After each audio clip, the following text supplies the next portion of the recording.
Greetings. On behalf of the Breath Project and AKILA WorkSongs, a communications agency, I welcome you to the Reparations Above and Beyond, a panel discussion on slavery reparations in the United States. I am Beasley, Arts and Activism Manager and Production Specialist at AKILA WorkSongs. Tonight, I will serve as the event's virtual manager. So we'd like to start this evening by having the co-founders of the Breath Project introduce themselves and the motivation behind this conversation. So please help me welcome Gamal, Chasten, and Marieke, Gaoubry. My name is Gamal Abdel Chasten. I'm co-founder of the Breath Project. And Marieke? I'm Marieke Gaoubry, and I'm Gamal's co-founder with the Breath Project as well. We've been working on this reparations project for about 2 years with a main goal of getting these conversations into universities and schools. And so a particular welcome to any professors and students who are attending today's conversation.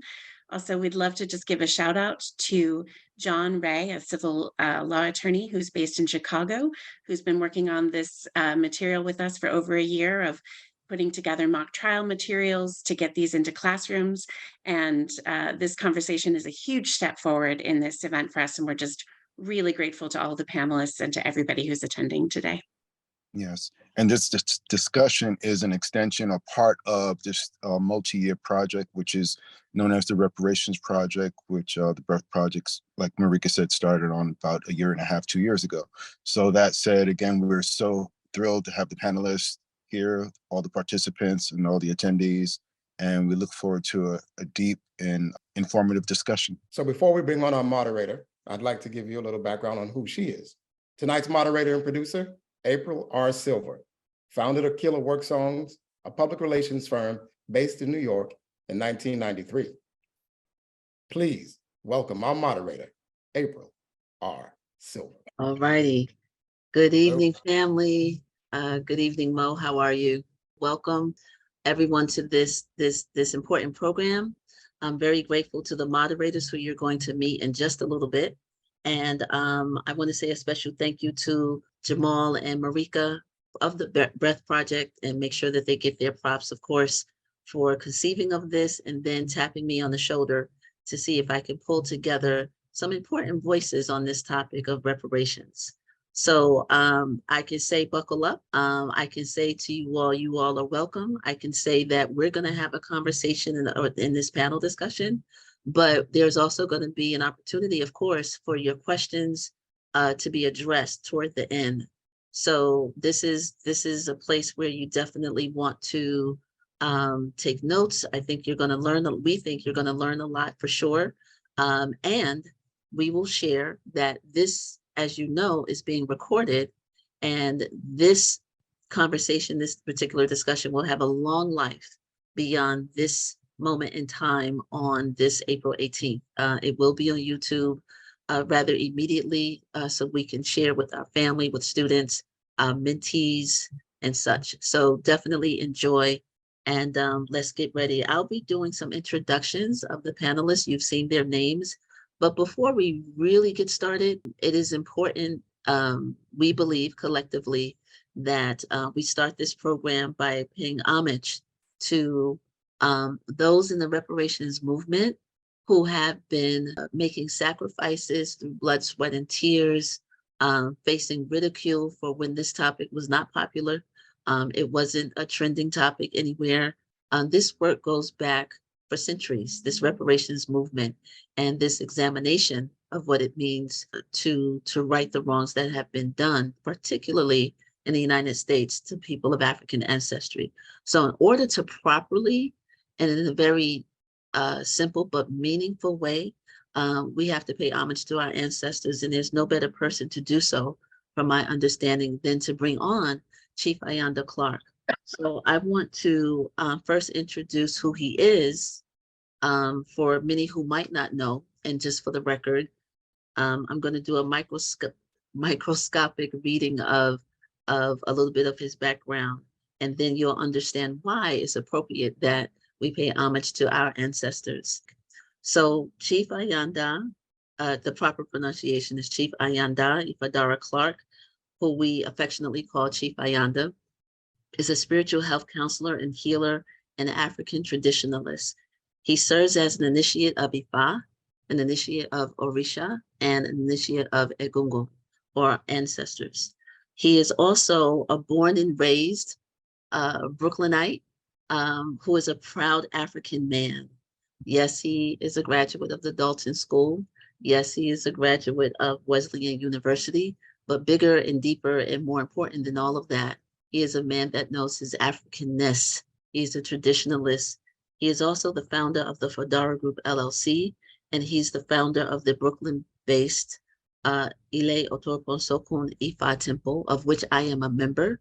So as an arts educator, as a Grammy Award-winning musician, as an amazing healer, and as my Oluo, my teacher, it gives me great honor and distinction to welcome to someone you're going to hear from tonight, but first, someone who's going to help us to pay homage in a meaningful way to our ancestors.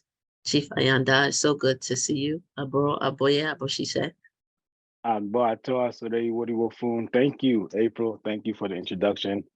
Good to see you, Mo. Good to see. Thank you to Jamal and Marieke and the Breath Project for inviting us here today. And April, as you said, it's appropriate and necessary to first contextualize any conversation that we're having about reparations, or really any conversation that we as a collective people are having, to pay homage to those who have come before us. And so in order to do so, we first start by giving praise to the creator of all that we know, all that we don't know, whichever name you know that creator. We give praise to the creator and give thanks for being able to take the breath of life in our lungs today. Thank you. Olodumare, give praise to you. And we thank you for allowing us to take the breath of life in our lungs. Thank you for allowing us to see the dawning of this day. Thank you for allowing us to engage in conversation and discussion and dialogue that will propel us toward the areas of light. For in the presence of light, darkness and negativity must pack and flee. So, Tiwombada, Gunda Bodo Besile, Omo Wafeje, Omo Wafemu. Ọmọ wa fiti balẹ̀ lẹ́ adífá fún Olódùmarè ká sì ń ra bàtàkàrẹ̀ ayé kó sì ń tọ́ Ọlọ́run kò lẹ́sẹ̀. Bó bá sójọ àsọdá àmùkántù tó àṣẹká àmóbí òye kó sì ń tọ́ Ọlọ́run kò lẹ́sẹ̀ ìṣe Ọlọ́run ga ọmọdé tiẹ̀ níyàn lọ. We proudly and thankfully give praise to the Creator and all of creation, and by extension give praise to those who have come before us in this fight. Those that have come before us, who have advocated, who have fought for, who have defended, who have protected, who have sacrificed for all of us to be able to be here. We give praise to you. That spirit of rebellion, that spirit of defense, that spirit of advocation for our community is what runs through our veins. And so we say, Asopuponi ododo ye adifa fun egun torumbo waye ule ni dafasi ruru ebo atuda edu kawabani wawore. The blood that runs through our veins is the same blood that ran through the veins of our ancestors, those who struggled, those who fought, those who defended, those who advocated, those who petitioned, those who sacrificed. And so we are grateful, and we call on all of those spiritual energies, all of those spiritual warriors who have come before us to empower us today, continue the fight through us today, the fight for balance, the fight for healing, the fight for respect, the fight for justice. And we are grateful to be able to continue in the legacy of those who have come before us. Thank you, April, for allowing us to take time to acknowledge those warriors. Thank you for lifting up, one thing that you've taught us, no matter what one's spiritual or religious connection is or is not, there's one thing that we can't deny is that we all have ancestors. No matter what corner of the world, no matter what our race, gender, size, whatever ism, whatever label, like nobody is here without an ancestor. So it is in that way that we want to give praise and honor. So thank you for teaching us that and reminding us of that, and making sure we cleanse the palate, as you say sometimes, to move forward. So in a basic way, I just want to talk about reparations from the standpoint of it being the paying of amends or damage that was done to an injured or damaged or defeated state. Dictionary definition, but here is where we get to see how that applies to the people of African ancestry here in the United States. And we know, because we're broad-minded people, that conversation, per the title of this event, is going to go above and beyond that. Akanke Washington is a mother, an educator, a writer, and an Orisha priest. She is also the social studies curriculum specialist for the entire Philadelphia School District. She serves on the board of her hometown community. By being on the board of the Roosevelt Children's Academy is how she serves her hometown in Long Island, New York. And she also organizes, and this is a particular reason why I think she has great standing here. She organizes group trips for students on 10-day pilgrimages to Ghana. Akanke, you'll tell us how long you've been doing that later. She writes, she's an author, like I said, of children's books when she has spare time. But here's an interesting fact that I will share. I said this before, but I don't think there's a human being on the planet that reads and consumes and references books the way that she does. There's an intellectual strength here that is unparalleled, that is above average, and her analytical skills are pristine. And her political education and the work that we did at Howard University as student activists wasn't a trend. It is who she is. So Akanke, thank you for agreeing, coming out from behind the scenes to join this conversation. I have a question for you before I introduce one by one the other panelists. It is because thank you for having me. I also want to say thank you to the Breath Project for making space for the conversation. Yes, absolutely. Absolutely. You and I've had over the years all kinds of conversations about this. The social justice work that we've been involved in is organic to us. Your activism, your political education is why I want to ask you this question, right? And the question being, from your point of view as an educator, as someone that's regular on the ground doing this work behind the scenes oftentimes, what is it do you think that people get wrong about this concept of reparations? What do you wish people walked away with more than what they have right now? It's a long list. So I write social studies curriculum, and it often, that means that I'm often in conversation with young people. And unfortunately, they're learning a lot of their history from YouTube, right?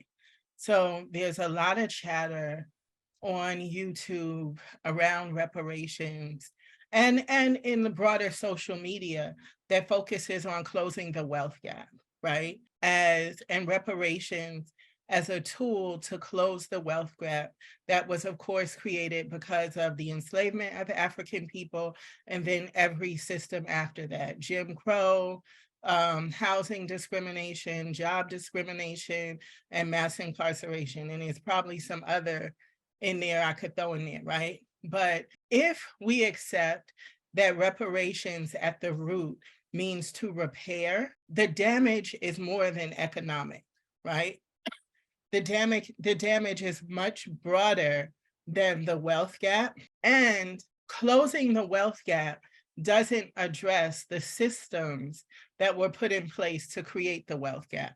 It doesn't address that we live in a white supremacist capitalist structure. And with that being, there always needs to be an oppressed class and an underclass. So the conversation is about having wealth so that we can integrate into the empire. It is not about how do we dismantle the systems that made our enslavement necessary in the first place. I want to bring on Rhymefest to the conversation because I have a prompt for him as well. How are you, sir? Good to see you. Sis. How are you? Thank you for having me. Of course, of course. Can I do the very basic thing and read your bio for those who might not know? But we have Che Rhymefest Smith with us as a recording artist, a songwriter, a humanitarian, and a trailblazer in hip hop culture, for real, for real. He's being modest because he could have on his mantle right now Grammys and Golden Globe Awards that are all his with his name on it, like he's at that level. But what I love about his work that he's in that level, but has never left the ground, so to speak, with his activism work with young people. He's a native of Chicago, and is doing work. He's always fusing his love of music and community service. And you co-founded the nonprofit organization Art of Change, which is dedicated to youth development. Like that's the microscopic version of what you do. But I want to also just add in there, this man is an intellectual. He is a thinker, nonstop thinking all the time. And I want to share also that I had the pleasure of him being in a book that I did in 2008, Be a Father to Your Child. So go cop that. He's a part of that. That's how we first met.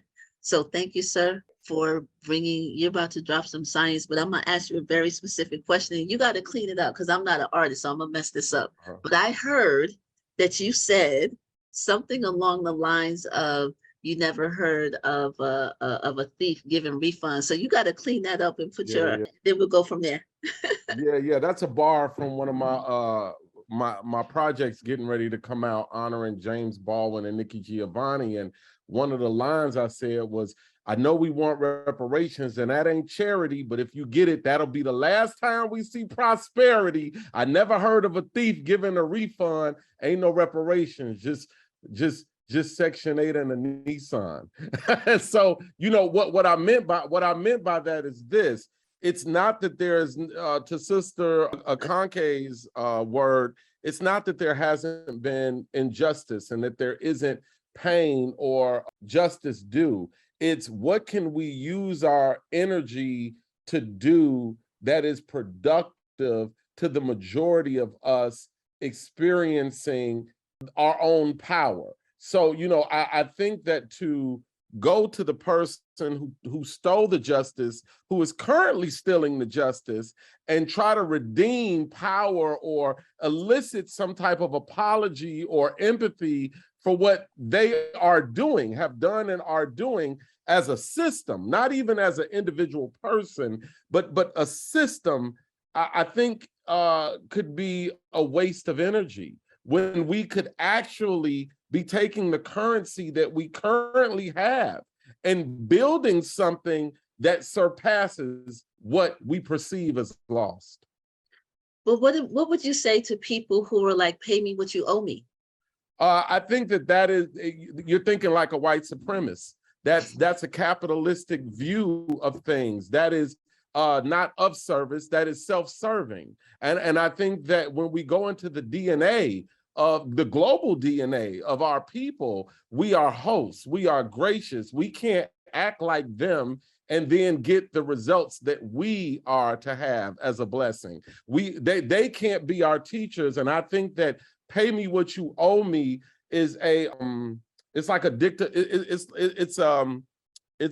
mindset of that is that of a dictator. Well, this is why I wanted you here, right? Because I know you got opinions, but there's another, if I may be the moderator for a second. Because who owes you what? Nothing. Nobody owes nobody nothing. I hear what you're saying. I don't agree. And I'm not taking a stance yet, but just for the sake of putting this out, right? Mm-hmm. There is, as we say, there are universal principles. There is a universal principle that is fundamental that says that is about give and take, that is honorable and equitable. It's not necessarily negative or base or crude, right? The universe operates on give and take. So if we have two parties, and in this case, we're talking about groups of human beings where one party has taken more and done damage and death and murder and rape, and then benefited from those actions that was stolen, straight up stolen, not asked politely, nothing was gracious about it. Can one not make an argument based on universal principle alone? We could strip away race, we could strip away gender, we could strip away all the things that are identifying marks as human beings, right? But on the universal principle alone of give and take and being not equal but equitable, can one not make the argument that there is an imbalance here that needs to be restored, however it manifests, materially, culturally, or whatever? Can one not make that argument without putting it in the context of a European white supremacist point of view? Is it possible that that's a universal principle that ain't got nothing to do with white people? Well, here's the thing. Once we start talking how much in dollars and cents do you owe me, now you're dealing in their system. That same system has kept Africans off the International Monetary Fund so that they can go and dig the gold all they want, but they can't trade it in the world market, because that would make them, as Africans, more dangerous than any other continent in the world. So they keep them from that. I think when we talk about universal justice and universal principle, that doesn't always happen through our conscious desires. You know, we want the money, we want the land. That's not how the universal principles work. That happens on a breathing kind of in and out thing that is controlled by time and incremental movement. So yes, this conversation is productive in a way that it will move forward over generations. However, I think that there are things that we can do as a collective right now that could turbo boost our process. I think by going to them for our universal justice, it's kind of like spinning your wheels in oil. There are bigger things we could be doing with that energy. I agree. And I think that this is about having a whole conversation about what reparations is, because to narrow it down to matter, to material things, is limited. But I would like to enter into the room the idea that when we say reparations, there's a training that happens that makes people think that we're automatically talking about economics, that we're automatically talking about land, and that we're automatically talking about what white people did to Black people and they got to pay. There's a larger conversation that is not owned by white people, that is around universal justice. And then we get to decide, as those who were injured, what it manifests as. So Nana Osei, another, there we go, amazing human being who I've had the honor of meeting and working with, and who's a part of the AKILA family as well as I am a part of his family. So let me do the technical thing here for those who may not know. Nana Osei Williams is the CEO of the Asase Entertainment Group, LLC. And he has ascended, rightfully so, to a position of tremendous influence on African dance music and culture in Brooklyn, and I dare say beyond.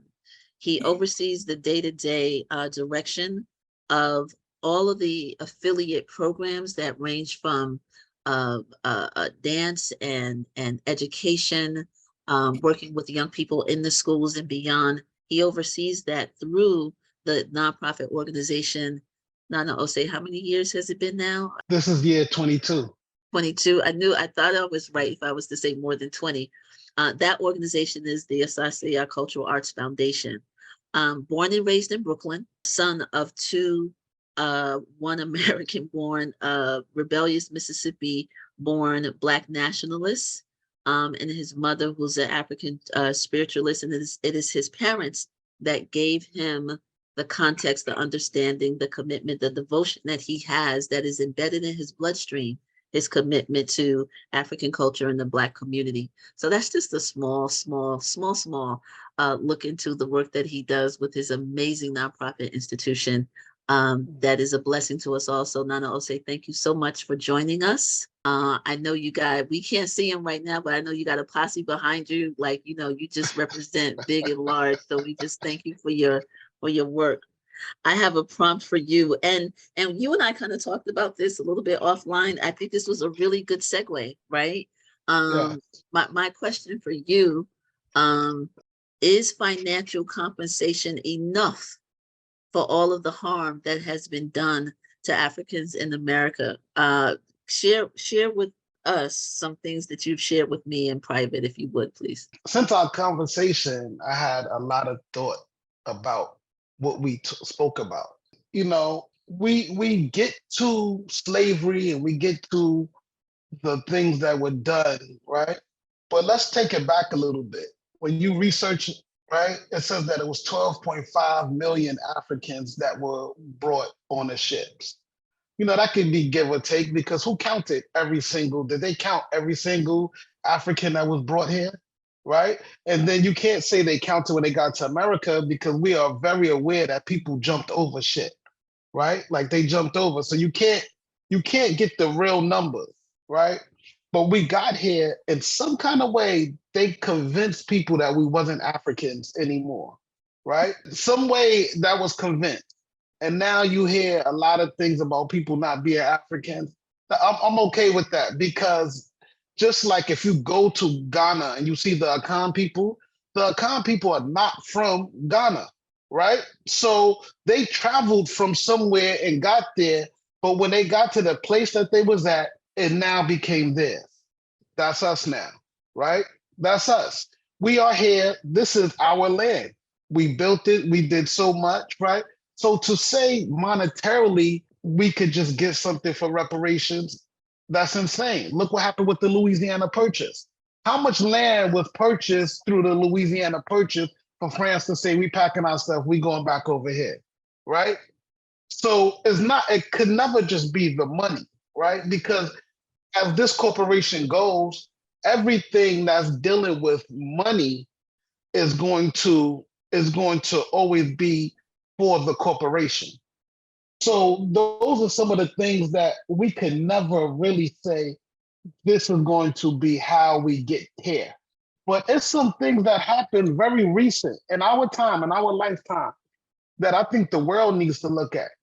It was a genocide in Rwanda with the Hutus and the Tutsis, right? I think they said something like 800,000 people were murdered in this little time. If we know of any of our areas, Rwanda's not that big.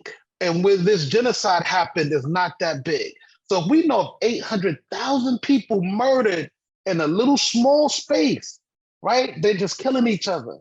We could never in our mind think that something would change so fast.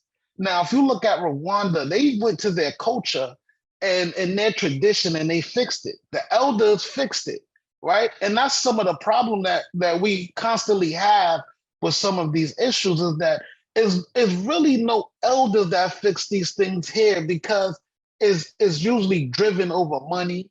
Things are driven over power.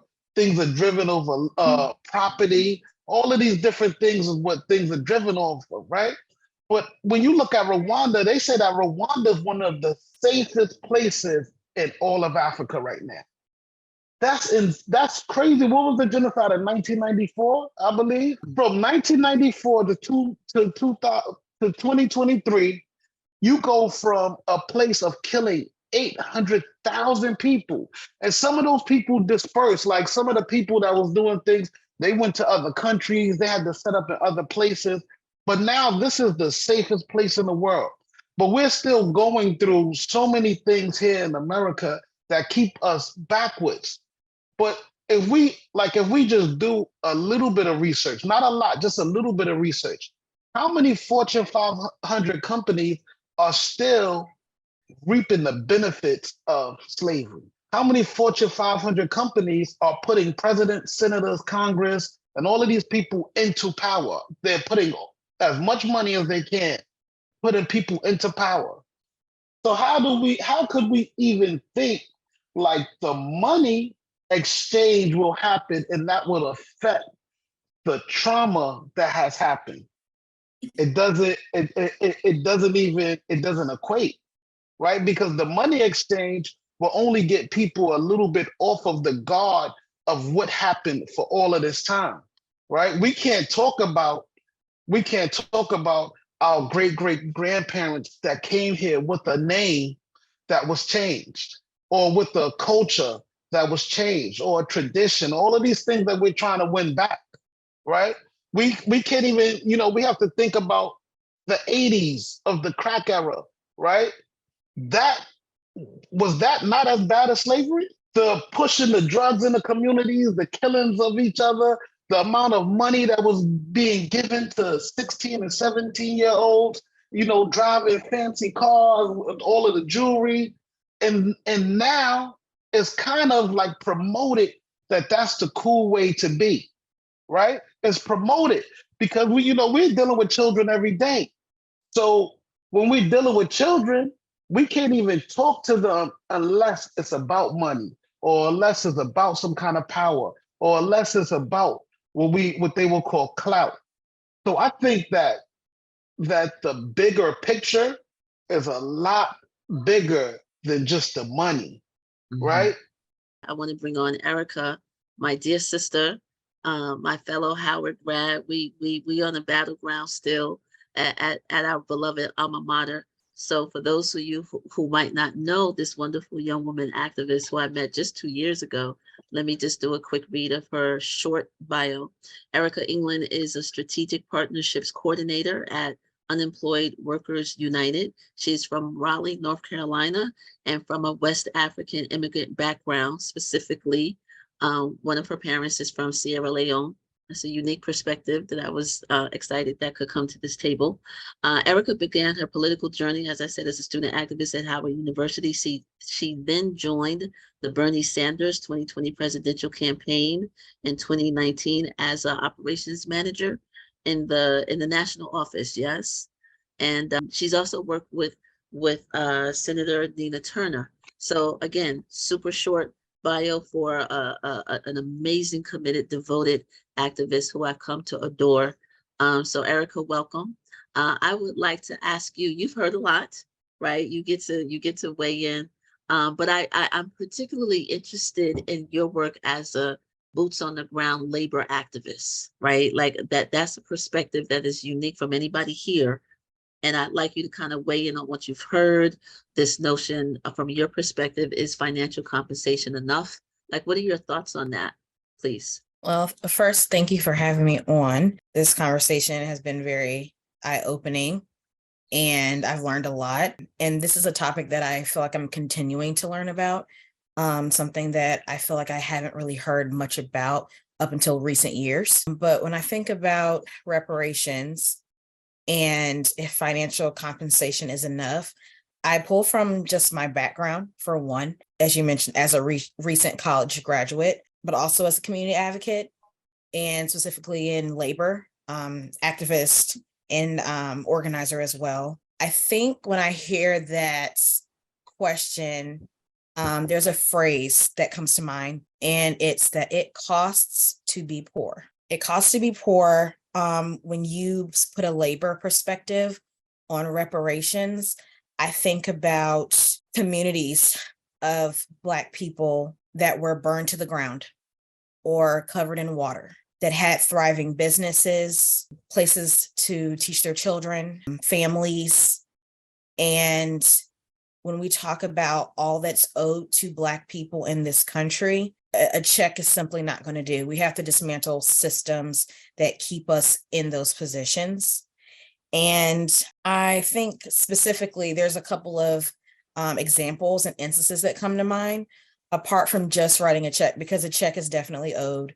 There was no 40 acres and a mule.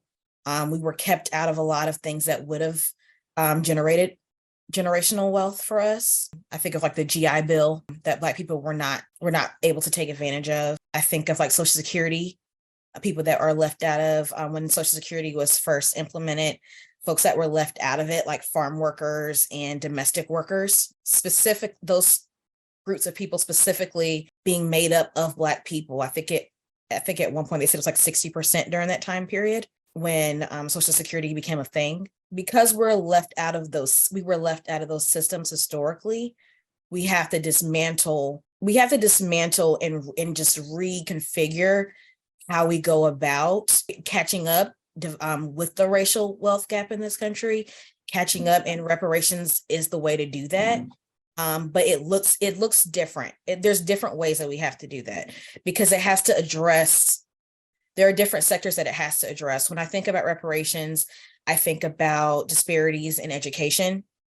I think about disparities in housing. I think about disparities in labor. There's a saying, I think in the Black community, I've heard often, last one's hired, first one's fired. When COVID hit, especially, we saw how badly it hit Black people. I remember hearing about Black farm workers who were trying to push to get extra protections in place because of COVID. And of course, there's folks that just don't want to see Black people receive anything. So they were cut out of that and were hit a lot harder than their white counterparts who also did the same work. So, I also just think about previous generations, groups of people that did receive some form of reparations. Not to say that they got all that they were due, but there was something. We're the only group that haven't received anything. And there is an atonement that needs to be made. I think about groups of Native Americans, Japanese Americans during World War II. I think someone earlier mentioned about the Jewish people. I think there was something like about a Marshall Plan that helped them receive reparations during the Holocaust. And there hasn't been anything comparable for Black people in this country. And when I talked about being just a recent graduate as well, and being a Black student, specifically like a Black student that goes to a Black school, I think about like a recent case with the HBCUs in Maryland, who won I think it was $577 million lawsuit against the state of Maryland. And their case was that they had been historically underfunded since their inception. And they won that case and were able to prove, yes, we have been historically underfunded. And to me, that is a form of reparations as well. Like you see these schools have been systemically underfunded, make up for that. And that's HBCUs across the country.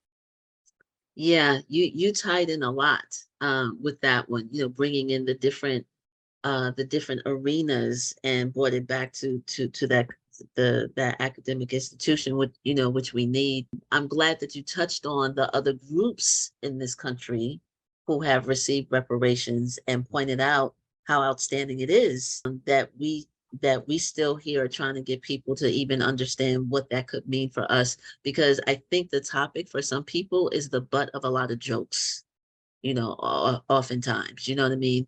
But again, harkening back to the title, Reparations Above and Beyond, this is hopefully a teaching tool so we can get deep on the topic. We've talked about land, we've talked about material, we've talked about matter, we've talked about a number of things, we've talked about isms. It's been an intellectual, historical, educational thing, but we started off beyond that. Can you, from your perspective, can you share with us, all things considered, what does it mean to be whole in the first place? What if we know that the base of what we're talking about is repair or healing or the restoration of balance? Can you, from your perspective, talk about what that means in the first place? And is it even possible, be it for an individual or a community? You understand what I'm asking? I do. And in order to address that, thank you for asking that question, because in order to address that, we have to consider all the perspectives that have been offered, which are all so first of all, I've been able to sit back and listen to everything that everyone's saying, because I'm a student, right? I'm a student. There are a lot of people who have been fighting this battle and who have been advocating and defending and propelling this conversation. And I first want to always give praise to those who have paved the way for us to have this conversation. And then when I'm listening to everything that's being offered here, it makes me think of when we're talking about dismantling systems, when we're talking about warfare, when we're talking about capitalist mentality, when we're talking about trauma. Let's look at what was intended, right? What was intended with the kidnapping and the enslavement of our ancestors. What was intended, it was to create a system that would not only benefit the the individuals in that time, but that would benefit those generations after. And so the trauma that was employed and the approaches that were taken strategically were not only to create a system in the then now that would be effective, but in the perpetual future. And that means then that we disrupt and we dismantle systems that allow people to be whole and healthy, right? And so in order to create a slave, you have to extract them from their culture, from their history, from their heritage, from their power. You have to disrupt them from being able to make decisions for themselves that are beyond survival and that are about thriving and are about community. And so we have to break down the ties that bind us. We have to break down the ideologies that protect us. We have to break down the philosophies that guide us. We have to break down the language that allows us to communicate. We have to break down all of those systems and inject another programming. And that programming includes the disruption of the self, the disruption of the power, the disruption of the community, the disruption of families, the ability to look beyond myself and see the humanity in my sister, in my brother, in my family member, and to connect with them. It's necessary to disrupt those things, to break down the very things that make us human beings, the very things that allow us to exist as human beings. So as Ronfest so accurately said, dismantling systems is fighting, we're talking war, but we have to fight the war everywhere that the enemy lies. And that sometimes means we have to fight the war within our mind, within our thinking, within our programming. And we have to dismantle that. That means we might have to go to war with ourselves in our own way of thinking, our own way of processing, our own way of understanding who we are, because it was purposely put in place the inhumanity of we African peoples, of we descendants of people who survived the atrocity of slavery. Even in our language, how are we using? I'm not going to say slave, right? I'm going to say enslaved African. And as everyone on this panel understands, we're talking about people.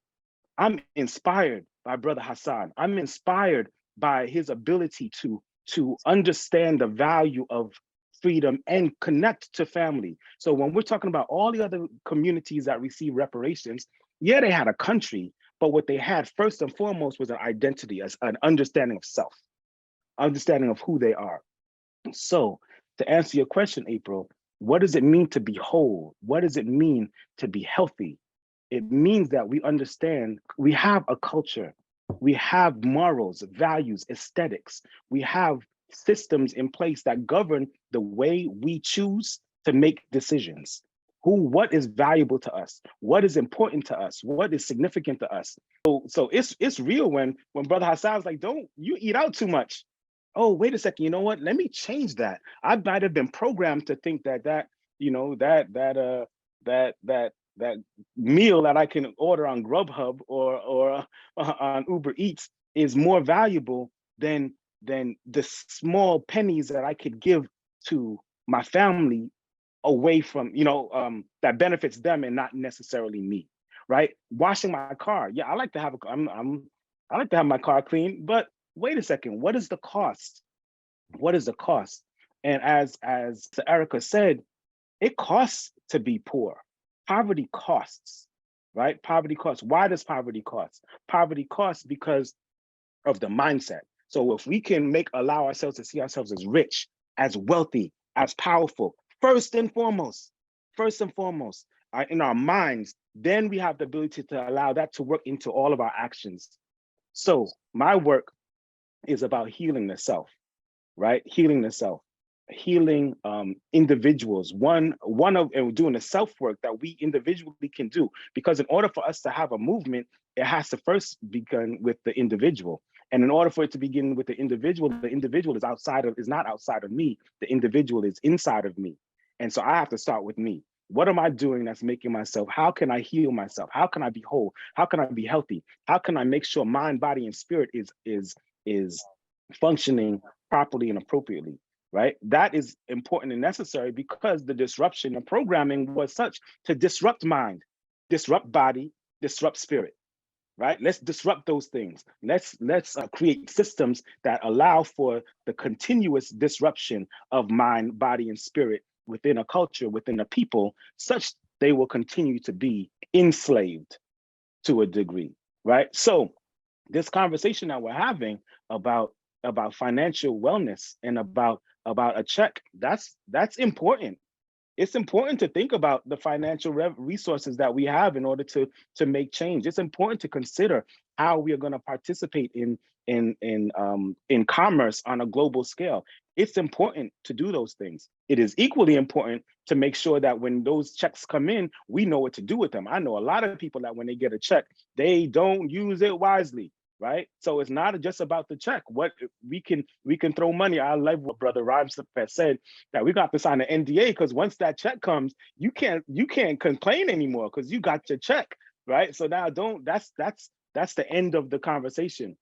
We look at lawsuits. This country is there's always a lawsuit. There's always a lawsuit. Let's go and let's sue. I'm gonna sue you, and whatever the financial compensation is given to a thing, what immediately comes from that is that now restitution has been made. Now amends have been made. So now we're back to neutral. No friend. I don't want to check if I'm going to have to stop saying that injustice has been done. I don't want to check if we're going to have to stop advocating for the whole health and wellness of the individual and our community. So April, is it possible? It is possible. It is possible. How do we go about that? We go about dismantling those systems of oppression. We dismantle the mental slavery. None but ourselves can heal our minds, right? So I'm quoting our amazing sage Bob Marley in that respect. So we have to while we do the work, Akanke, while we do the work of education, while we do the work as artists, while we do the work, Erica, as in labor, in making sure that there's equity and fairness in our labor practices, while Nana Osei, while we're doing the work with and considering the global responsibility and the global implications of what reparations means, not just for Fortune 500 American companies, but Fortune 500 global companies. And we can look to what our brothers and sisters and family in Rwanda did. We can look to establishing, I love what you said about Nana Osei, about chiefs, that there's leadership, right? There's leadership, and whether they're called chiefs, whether they're called mayors, whether they're called whatever they're called, there's someone who is advocating for the community at large. So I do want to say real quick to your point, Chief Ayanda. One of the things he said to how do we do it for the masses?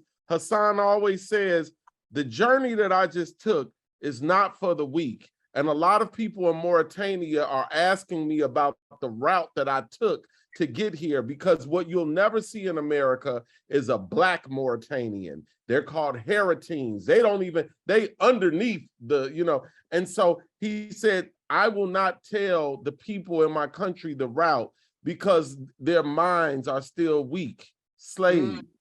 He said, and I'll kill them if I tell them the route to here. My mind was different. And so, I think that doesn't change just because we're figuratively 500 years in the future compared to him. What we're talking about in terms of reparations is not for the weak. And I think sometimes we try to wrap ourselves around how do we carry the weak into the future. I'm out of that part. I'm done with that. I live on the south side of Chicago. I'm done carrying the weak. The future is not. We cannot be the descendants. We cannot be the descendants of the weak. We are the descendants of those who were successful, because those are the ones who were able to beget children, right? And so we are the descendants of the victors. But I think that's probably where we differ. I want reparations globally. So I have a house in Ghana. I have this conversation with Ghanaians all the time. I don't want them to have to leave their country for a decent standard of living. I want global reparations for the weak so that they can be fine, so that they can be healthy, so that they can be whole where they are. I am absolutely impressed by his journey, but I'm constantly having conversations with Ghana because America is the land of the free, the home of the brave, it's paved with gold. It was done by plunder. So we compare Ghana, who doesn't have the infrastructure, the roads and everything. They're always comparing it to the US, not understanding that Ghana didn't have all the years of enslavement to build those roads. They didn't have all the years of enslavement to build the empire. I do not want the children that I care for in West Africa to feel that they have to escape their country to come here, to be whole, to be happy, to have a decent meal, to just have the basic standards of life, right? So I do want reparations for the weak. I want reparations for the people who can't make that journey. I want reparations for the people who don't have access to healthcare and all the damn books that I had to read to understand systems of oppression. I want reparations for those people. And so that's first and foremost.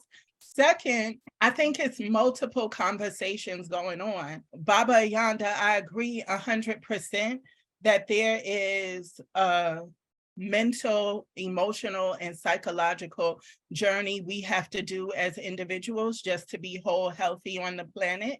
But we don't do those things absence of community and system, right? So even though those things have to happen, they are easier within systems that nurture those things, right?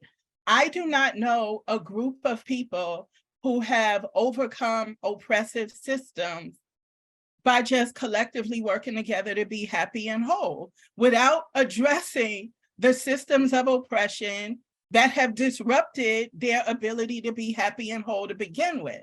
When we talk about reparations, education is so closely tied to that.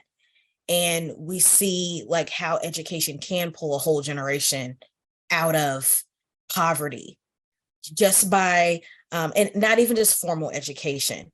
It's not even just formal education, but education, period, outside of school and inside of school can pull a generation out of poverty, can pull a person out of poverty. I wanted to interject, but I was Please.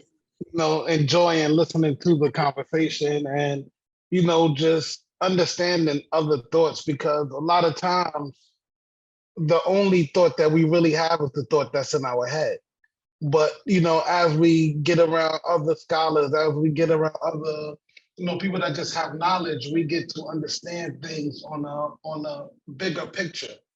One of my biggest fights is that it came from just multiple ways. So we talked about the weak, we talked about involving everybody. But I always felt like once people got to a certain status, reparations didn't matter to them. Like once certain Black people get to a certain status, it's like, I have to leave my community, right? I have to put my children in different schools where a lot of times they suffer. Yeah. And I'm good, so I don't need reparations. And that's a hard pill to swallow, because I'm gonna just talk about myself, right? And of course, I'm not a narcissist, but I just want to put myself in that kind of bracket.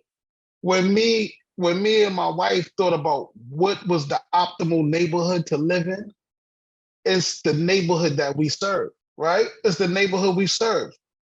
It's not the best neighborhood, even though the prices on houses are insane right now, right? But it's the neighborhood that we serve, right? So you see what goes on. You have the haves and the have-nots that people talk about all of the time, right? But the people that have is like, I'm not really a part of this community or this conversation. And what do we really do with that? It's not everybody, of course, but it's a lot of people that's like, I'm not in this conversation. I'm educated. Maybe I wasn't born in America. Maybe, I have whatever money brings them value. And that is something that I think that needs to be really addressed as well. Like, I agree with the and. because it needs to be addressed, because we have a passion for what has been done to us. Anybody that's in any kind of service kind of field, you see what happens to our people. It's a big difference when Asase y'all can say, April, can you please do some PR work for us? And you see somebody that just started their business 2 weeks ago and they got funded from all of these different corporations that are giving them tons of money. And they're like, April, just take all of this money and do whatever you want to do with it, right? You see the difference. But a lot of people, the point I'm making is that a lot of people don't have that kind of real understanding, because the work on the ground with these kids, with these children that are being raised to think that we will never have anything, or you could never get much, so you have to settle for this, is insane. It's insane. So with this case, yes, it's a lot of ands, but I think that the more we have these conversations, these ands just start to come together, and it's like, this is what it is. It's not an and, this is what it is. This is the blueprint for it, and this is how we move forward globally. Because, you know, a few years ago, I had a talk with you, you know, I was like, yeah, I went to Ghana 20-something times, but that doesn't mean nothing if you're not making a difference, right? If you're going there and you're then becoming the oppressor, that doesn't, you know, because a lot of people do that too. They go and they say, this is not America. Why you don't do things like this? But hold on, you're going somewhere else. Brooklyn is not like New Orleans. New Orleans is not like Oakland. Oh, you know what I mean? And we don't expect it to be. We don't expect any parts of it, from the way people dress, the way people rap, the way people eat. We don't expect it to be. But we go to Africa, we become the oppressor. And we become, I'm better than you. We become, so yes, it's a lot of ands, but we need to be able to shrink that in and make it into something that is really workable, conceivable, and for us. We're going to close out, family. You're going to see more of this. So if you have to go, go, and go well, and go safely, and go with joy in your heart. And may these words, all of the light and the righteousness and the balance and the education and edification of all of the words that were spoken, may they come to bear truth in our lives individually and collectively. Thank you, everyone, and good night.